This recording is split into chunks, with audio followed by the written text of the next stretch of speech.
অসমত ভূখণ্ডক যদি সুৰক্ষিত কৰি ৰাখিব লাগে তেতিয়াহ'লে জনজাতিসকলৰ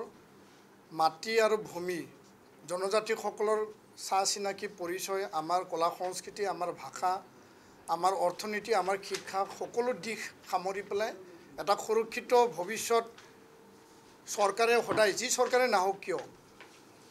সদায় গুৰুত্ব সহকাৰে কাম কৰিব লাগিব আৰু কাম কৰাটো আমি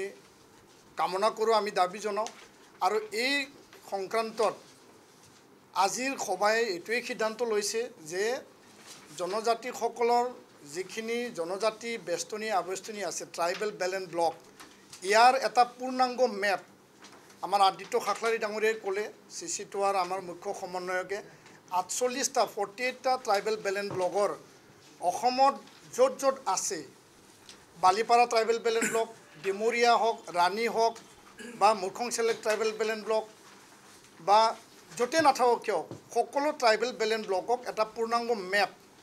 অসমৰ যেনেকুৱা মেপ আছে পূৰ্ণাংগ ট্ৰাইবেল বেলেন্স ব্লক ক'ত ক'ত আছে ইয়াৰ এটা পূৰ্ণাংগ মেপ আমাক লাগে আমি এইটো দাবী জনাইছোঁ দাবী ৰাখিছোঁ দ্বিতীয় কথাটো হ'ল যে সাংবিধানিক ৰক্ষা কৱচ আমি ট্ৰাইবেল বেলেন্স ব্লকৰ ওপৰত আমি বিচাৰিছোঁ চেপ্টাৰ 10ৰ অধীনত লেণ্ড ৰেভিনিউ ৰেগুলেশ্যন এক্ট যি এটা 1886 যি চেপ্টাৰ 10 যি অধ্যায় আছে তাত অধীনস্থ যিখিনি ট্ৰাইবেল বেলেন্স ব্লক আছে কিমান হাজাৰ কিমান লাখ ভূমি তাত আছে সেই ভূমি 5th শিডিউল আৰু 6th শিডিউল ভাৰতীয় সংবিধানত যেনেকুৱা সুৰক্ষিত হৈ আছে তো একেটা প্লেন্সৰ এই ভূমিখিনি মানে সাংবিধানিক এটা প্ৰভিজনৰ দ্বাৰা ৰক্ষা কৱচ দিব লাগে বা সুৰক্ষিত কৰিব লাগে এইটো আমি দাবী জনাইছোঁ কাৰণ বিভিন্ন সময়ত ইয়াত ইনফিল্ট্ৰেশ্যন হৈছে ইয়াত এনক্ৰচমেণ্ট হৈছে এভিকশ্যন কৰা হোৱা নাই আৰু মহামান্য গুৱাহাটী উচ্চ ন্যায়ালয়ে ৰায়দান দিয়াৰ পিছতো আজি কপতি এই অঞ্চলবিলাকত জনজাতিসকলৰ ভূমি সুৰক্ষিত হৈ থকা নাই আৰু ইয়াৰ কাৰণে যদি জনজাতিসকলৰ এই ভূমি আৰু বেষ্টনী আৱেষ্টনী যদি এই পৰ্যায়ত থাকেই এদিন জনজাতিসকলৰ এই ভূমি নাইকিয়া হৈ যাব আৰু অসমখনৰ খিলঞ্জীয়া ভূমিপুত্ৰসকলৰ এটা ভাবুকিৰ সৃষ্টি হ'ব ইয়াৰ কাৰণে আমি সাংবিধানিক ৰক্ষা কৱচ আমি বিচাৰিছোঁ সেই কথা আজি আমি দাবী জনালোঁ আৰু যি লেণ্ড গভৰ্নেন্স যি মানে কমিশ্যন আয়োগ গঠন কৰা হৈছে এই আয়োগে নিয়মাৱলী কিছুমান দিছে টাৰ্মছ এণ্ড ৰেফাৰেঞ্চ দিছে ইয়াত কি কৰিব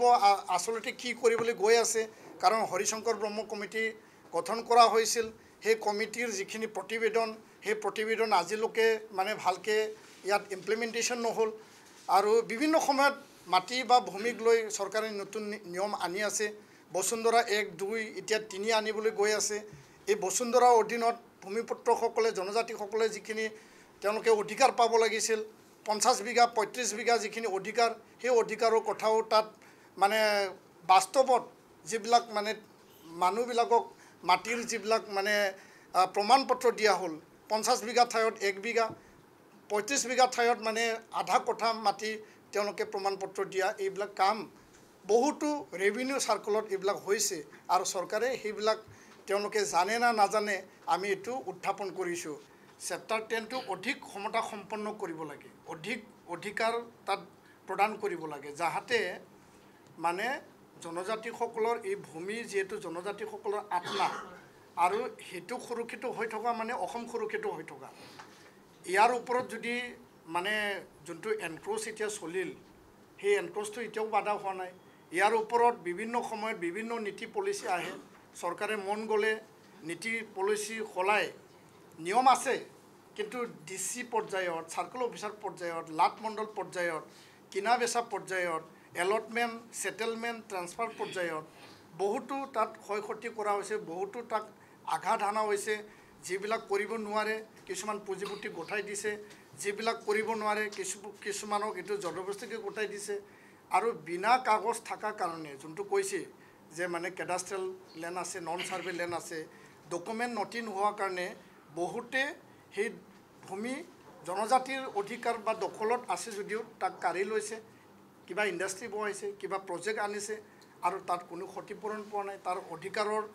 ইয়াত মানে ক্ৰাইচিছ আহিছে সেইকাৰণে আমাৰ কথাটো হ'ল যে ট্ৰাইবেল বেলেন্স ব্লক আমাৰ জনজাতিসকলৰ আত্মা হয় এইটো অসমৰ সম্পদ হয় এইটো আমি সুৰক্ষিত কৰিব লাগিব ক্ষয় ক্ষতি নকৰাকৈ অধিক ক্ষমতা দিবৰ কাৰণেহে আইন প্ৰণয়ন কৰক